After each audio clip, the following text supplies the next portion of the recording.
Hi everyone, my name is Wenbo Jiao, and this is my Assignment 1 presentation. Today I'll be talking about non-maximal suppression, or NMS, in the context of gradient magnitude and orientation.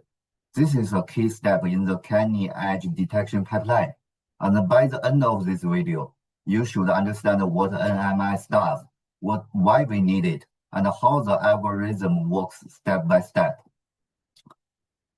Before we get into NMS itself, let me show you where it fits in the bigger picture. This is the canny edge detection pipeline. First, we apply Gaussian smoothing to reduce noise in the image. Then we use Sobel X and Sobel Y filters to compute the gradient. From the Sobel output, we calculate two things. First, the gradient magnitude M, which tells us how strong the edge is, and the gradient orientation theta, which tells us the direction of the steepest intensity change. After that comes non-maximal suppression, which is our topic today. And after NMS, there is thresholding and edge linking, also called hysteresis, but those steps come after our topic. The goal of NMS is simple. Thin the edges down to about 1 pixel wide. You can see in this pipeline diagram how NMS sits right in the middle. It takes the thick gradient response and makes it thin and precise. So what problem does NMS actually solve? When we compute the gradient magnitude using Sobel filters, the result is not clean. Edges appear as thick ridges, not 1 pixel, but many pixels all responding to the same edge. You can see this clearly in the image. The gradient magnitude has thick, blurry bright regions wherever there is an edge. This is a problem because we want one precise location for each edge, not a wide band of pixels.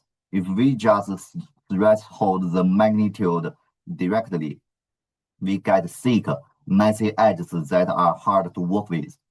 NMS solves this by keeping only the peak of each ridge. Look at the ID cross-section at the bottom. The blue curve shows the magnitude values along the gradient direction. The green dot is the peak that NMS keeps.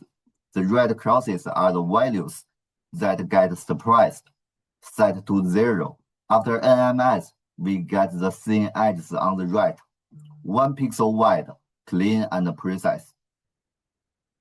Now, let me explain the core idea of NMS.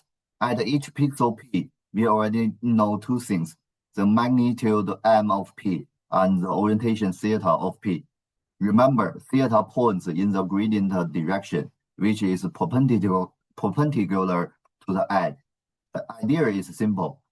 At pixel P, look along the gradient direction and find the two neighbors on either side. Then compare M of P with those two neighbors. If P has the highest magnitude among the three, we keep it. If either neighbor is bigger, we suppress P, set it to 0. You can see in these 4 diagrams, each one shows a different gradient direction. The green center means the pixel is kept because it is the local max. The red center means the pixel is suppressed because one of the yellow neighbors has a higher magnitude. I like to think of it as a directional peak finding. We are working along the gradient of direction and only keep the very top of this ridge. Let me now describe the algorithm more formally. The input is 2 images. The magnitude image M and the orientation image theta both come from the Sobel filters. For each pixel P, we do 3 steps. Step 1, determine the direction from theta of P. We need to know which way to look for the neighbors. Step 2, pick the 2 comparison neighbors, P1 and P2, along that direction, 1 neighbor on each side of P. Step 3, compare. If M of P is greater than or equal to both M of P1 and M of P2, then we keep M of P in the output. Otherwise, we set the output to 0. After we do this for every pixel, the output is a thin magnitude image where only the local maxima along the gradient direction survive. You can also see the flowchart here. It shows the same logic visually. The key decision is the yellow diamond. Is this pixel the biggest among its two directional neighbors? Yes means keep, no means suppress. Now there is one practical issue.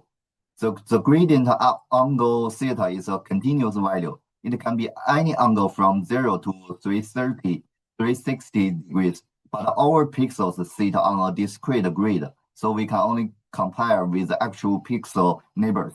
The solution is to quantize theta into 4 directions.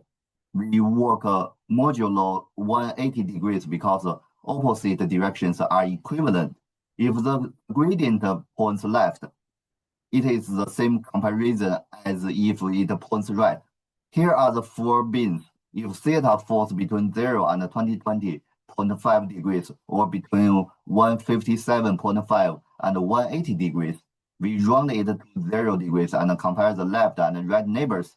If theta is between 22.5 and 67.5 degrees, we round to 45 degrees and compare the northeast and southwest neighbors. Between 67.5 and 112.5 degrees, we round to 90 and compare up and down. And between 112.5 and 157.5, we round to 135 and compare northwest and southeast. You can see this on the left diagram. The 3x3 grid shows the 4 colored lines, each representing one direction and its neighbor pair. On the right is the circular angle map showing which angle ranges fall into which bin. One more thing, some advanced implementations don't quantize at all. Instead, they interpolate the magnitude between the 2 nearest discrete neighbors. This gives sub-pixel accuracy, but the basic 4-direction version works well for most cases. Let me walk through a quick example to make this concrete. Here we have a 3x3 patch of magnitude values. Suppose the gradient direction at the center pixel is about 90 degrees, which means vertical. So we compare up and down. In case 1 on the left, the center pixel has magnitude 18. The neighbor above is 6. The neighbor below is 15.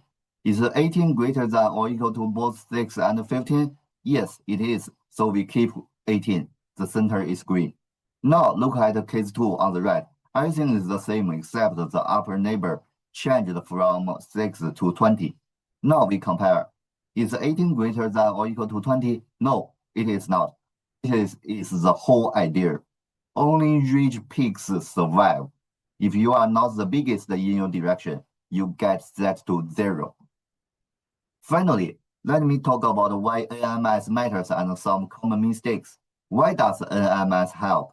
2 main reasons. First, it produces theme well-localized edges instead of a thick band of pixels. You get one precise edge location. Second, it reduces duplicate response, which makes the next step, thresholding and edge linking, much easier and more effective. You can see this in the comparison on the right. Thresholding the raw magnitude gives thick, messy edges, but applying NMS first gives clean, thin edges. Now some common mistakes to watch out for. The biggest one is confusing gradient direction with edge direction. The gradient direction is perpendicular to the edge. You can see this in the diagram on the left. The edge runs vertically, but the gradient points horizontally across the edge. NMS compare neighbors along the gradient direction, not along the edge. If you mix this up, the algorithm will not work correctly. Second, boundary pixels at the edge of the images. Some neighbors do not exist. You need to either skip those pixels or assume their magnitude is 0. Third, if the angle quantization is too coarse, you can get small artifacts. But with 4 directions, this is usually fine. So the takeaway is non-maxima suppression keeps only the directional maxima in the gradient magnitude, gives us same precise edges. That's all for my presentation. Thank you for watching. Thank you.